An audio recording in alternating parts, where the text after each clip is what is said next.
The coastal region of Tamil Nadu, covering districts such as Thanjavur, Pudukkottai and Ramanathapuram, is among the state's most active fishing zones. Tamil Nadu is one of the leading states in marine fish production in India, producing nearly 6 lakh tons of marine fish annually. However, traditional fishermen operating small country boats say their catch has declined sharply in recent years.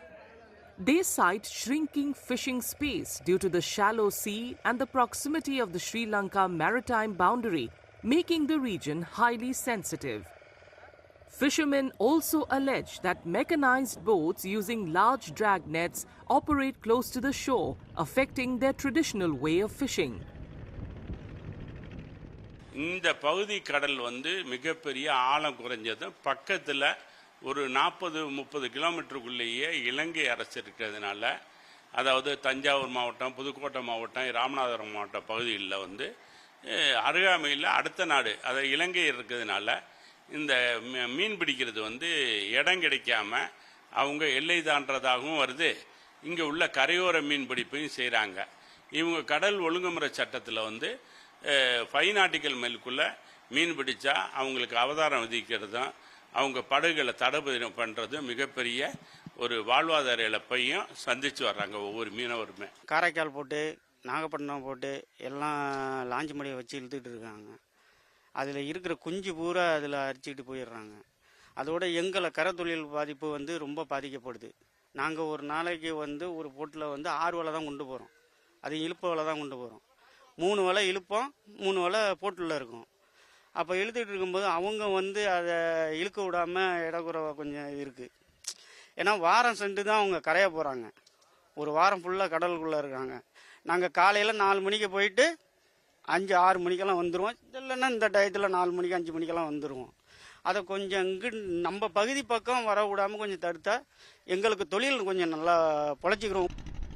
The state government has introduced several welfare schemes for the fishermen, including subsidized diesel, housing support and financial assistance during the annual 61-day fishing ban, benefiting around 1.75 lakh fishing families. However, members of the fishing community allege that despite the existence of these welfare schemes, many do not fully receive the benefits. They also say their income has become uncertain, affecting their daily lives. அடிப்படை எடுத்துன்னா பாமர மக்கள் தான். எங்களுக்கு முழுமையாக அது தெரியறதில்லை. என்னென்ன திட்டங்கள் போடுறாங்க, நாங்கள் யாரை போய் அணுகணும், யார் மூலியமாக அது வாங்கிக்கணுங்கிற வழிமுறைகள் எங்களுக்கு தெரியறதில்லை. அது முழுமையாக எங்களுக்கு சேர்றதில்லை. ஏதோ முடிஞ்சவரை ஒரு 100% போடுறாங்கன்னா ஒரு 50% சேர்ந்துக்கிறது பண்ணிக்கிறோம், அவ்வளவுதான். மீன் தடை காலத்தில் எங்களுக்கு கவர்மெண்ட்லேருந்து கொஞ்சம் பணம் கொடுக்குறாங்க. அது முழுமையாக அறவே பத்தாது எங்களுக்கு. அதனால மற்ற வேலைகளுக்கு போவோம். இப்போ இந்த வேலையை விட்டுட்டு மீன்பிடி வேலையை விட்டுட்டு விவசாய வேலைகள் மற்ற வேலைகளுக்கு போகிறது, அது மாதிரி உள்ள வேலைகளை நாங்கள் பார்க்குறோம். Infrastructure challenges are another concern for fishermen, along with rising operational costs, particularly fuel expenses. They're also seeking improved seafood export infrastructure closer to coastal districts, so they do not have to transport their catch over long distances. In several coastal villages, sand deposition often blocks the mouth connecting the harbour to the sea, making the channel shallow. Fishermen say this makes it difficult and at times dangerous for boats to enter or exit the sea. பார்த்தீங்கன்னா ஒரு 5 ஆண்டு காலமாக இந்த முகத்துவரம் ரொம்ப பாதிப்பாக இருக்குது. கடலுக்கு போகவே முடியல. இப்போ கூட நாங்கள் தள்ளிக்கிட்டு தான் வரோம். அதே போல் இவ்வளோ கஷ்டப்பட்டு போயிட்டு வந்தாலும் பிடிச்சிட்டு வர்ற பொருளுக்கு ஒழுங்கான விலைவாசி கிடைக்கிறது இல்லை. அது கவர்மெண்ட்டு சரியான முறையில் எடுத்துக்கிறதும் இல்லை. இது தடவை நிறையா தடவை போய் எல்லாரையும் பார்த்தோம், அமைச்சர்லேருந்து எம்எல்ஏ வரலையும் கொடுக்குறதெல்லாம் ஒன்றும் ஒழுங்காக சேர்றதும் இல்லை. இப்படியே எங்களோட கஷ்டம் ரொம்ப போயிட்டுருக்கு.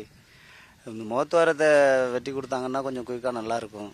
இந்த பகுதியில் ஏற்கனவே துறைமுகம் அமைச்சு கொடுத்தாங்க. அது ஓப்பன் சீலேயே போட்டதுனால, திறந்த கடல் பகுதியில் போட்டதுனால எங்களுக்கு இந்த அளவுக்கு எங்கள் நஷ்டம் ஏற்பட்டு போச்சு. நாங்கள் ஏற்கனவே சொல்லியிருந்தோம், தூண்டில் வளைவு போட்டு அதுக்கப்புறம் அந்த பாலத்தை கட்டுங்க, துறைமுகத்தை அமைங்கன்னா அவங்க தூண்டில் வளைவு போடாதனால நடந்த நிகழ்வுனால தான் எங்களுக்கு இவ்வளோ பெரிய பாதிப்பு ஏற்பட்டுச்சு. அதனால் கண்டிப்பாக இந்த பகுதியில் இந்த மல்லிப்பட்டினம் துறைமுகத்துக்கு வந்து தூண்டில் வளைவை அமைத்து தரணும்னு நாங்கள் கோரிக்கை வச்சுருந்தோம். அது இதுவரையும் நிறைவேற்றி தரல. அரசு, தமிழக அரசு வந்து இப்போ உள்ள அரசு முயற்சி பண்ணி அதை ஆய்வு பண்ணி சரியான நிலையில் இதுக்கு வந்து தூண்டில் வளைவு போடலாம்னு சொன்னாங்க. இன்னும் நிதி உதவிலாம் அறிவிக்கலை. உடனடியாக எங்களுக்கு தூண்டில் வளைவு போட்டு கொடுத்தா தான் மற்ற படகுகளையும் காப்பாற்றலாம், மீனவர்களையும் காப்பாற்றலாம். As elections approach, major parties are intensifying their outreach, promising to address livelihood concerns as the fishing community holds significant political influence. With over 10.48 lakh marine fisherfolk across more than 600 coastal villages in Tamil Nadu, the community can influence results in nearly 60 to 70 assembly segments across 14 coastal districts, including Chennai. Some fishermen groups have even announced plans to float their own political outfit to contest the elections directly, citing neglect by established parties.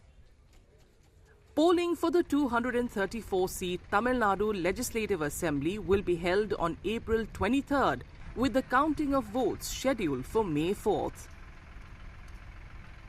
If you like this video, then like, share and subscribe to Mirror Now.